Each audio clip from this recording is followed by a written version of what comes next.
सुप्रभात बच्चों, कैसे हैं आप सब।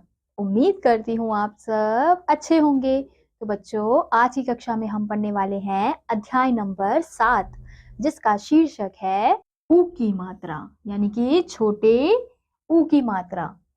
तो अब इस अध्याय में हम छोटे ऊ की मात्रा किस प्रकार से व्यंजन में लगाई जाती है और किस प्रकार से उसका उच्चारण होता है उसको सीखेंगे। तो सबसे पहले हमें दिया गया है व्यंजन क। तो क के साथ जब ऊ की मात्रा लगाई जाती है तो किस प्रकार से उच्चारण होता है? क जमा ऊ कु। ऐसे अगला है म जमा ऊ मु। तो बच्चों, अब हमें यहाँ पे ऊ की मात्रा वाले कुछ शब्द दिए गए हैं, देखिए और समझिए। तो सबसे पहला शब्द है ग जमा उ जमा र जमा इ जमा य जमा आ। तो ये क्या शब्द बन गया बच्चों? गुड़िया। तो हमें चित्र में भी किसका चित्र दिया गया है? गुड़िया का चित्र दिया गया है। ऐसे ही अगला है, अभी किसका चित्र दिख रहा है बच्चों? ये चूहिया का चित्र है।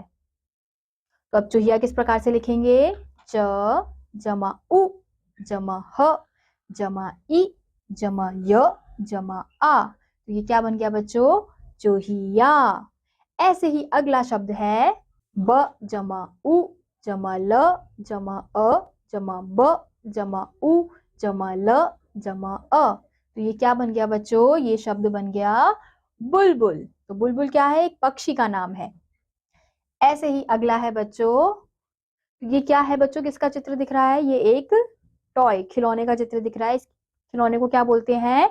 झुनझुना। जो ऐसे बजता है ना, उसका चित्र हमें दिया गया है। तो झुनझुना शब्द किस प्रकार से लिखेंगे? झ जमा उ जमा न जमा अ जमा झ जमा उ जमा न और जमा अ। तो ये क्या बन गया? झुनझुना। तो बच्चों, अब हमें यहाँ पे कुछ और ऊ की मात्रा के शब्द से ऊ की मात्रा से जो शब्द बनते हैं वो दिए गए हैं। तो इनका उच्चारण, इनको पढ़ना किस तरीके से है हमें वो देखना है। शब्दों का उच्चारण कीजिए। तो पहला शब्द है गुड़, मुड़, जुड़, मधु, तुम, शुभ, बुन, गुण, सुन, पशु, बटुआ, पुड़िया, पुलिया, कुटिया, मुकूल, फुटबॉल, चुलबुली, चुटकुला, गुनगुना और मुलायम। तो बच्चों, ये थे हमारे छोटी ऊ की मात्रा वाले शब्दों। छोटी ऊ की मात्रा से जो शब्द बनते हैं वो। अब आपने ये ध्यान दिया होगा, जो ऊ की मात्रा है वो व्यंजन के कहाँ लगती है? नीचे लगती है, इस प्रकार से। और इसका उच्चारण कैसे करेंगे बच्चों? जैसे आप छोटी ऊ का उच्चारण करते हैं ऊ, तो ऐसे ही आपको इसकी मात्रा का भी उच्चारण करना है। वो किसी भी व्यंजन के साथ लगे तो आपको उसका उच्चारण इसी प्रकार से करना है। जैसे अगर ग के साथ लगा है तो क्या होगा? ग जमा ऊ गु। ऐसे ही श जमा ऊ शु। तो इसी प्रकार से आपको इनका उच्चारण करना है। तो बच्चों, अब हमें यहाँ पे छोटी ऊ की मात्रा से जो शब्द बनते हैं और उनसे जो वाक्य बनते हैं वो दिए गए हैं। वाक्य का नाम है कुसुम की जुराब।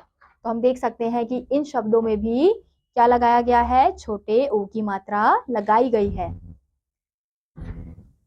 एक चूहिया आई, वह कुसुम की जुराब कुतर गई। जब कुसुम आई, चूहिया डरकर भाग गई। कुसुम बहुत उदास थी। उसकी नानी आई, नानी नई जुराब लाई। कुसुम जुराब पहनकर नाच उठी।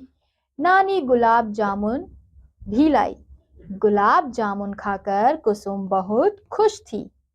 तो बच्चों, हम यहाँ देख सकते हैं कि इन वाक्यों में जो शब्दों का प्रयोग किया गया है, तो उसमें कुछ शब्द ऐसे थे जिनमें किसका प्रयोग किया गया है? छोटे ऊ की मात्रा का। जैसे कुसुम, चूहिया, जुराब, कुतर, बहुत और गुलाब जामुन, जुराब, खुश। तो इन शब्दों में किसका प्रयोग किया गया है? ऊ की मात्रा का प्रयोग किया गया है। तो इसी के साथ बच्चों, आज का यह अध्याय यहीं समाप्त होता है। उम्मीद करती हूँ आपको यह अध्याय समझ आया होगा। मैं आपसे मिलूंगी अगली कक्षा में। तब तक के लिए नमस्कार।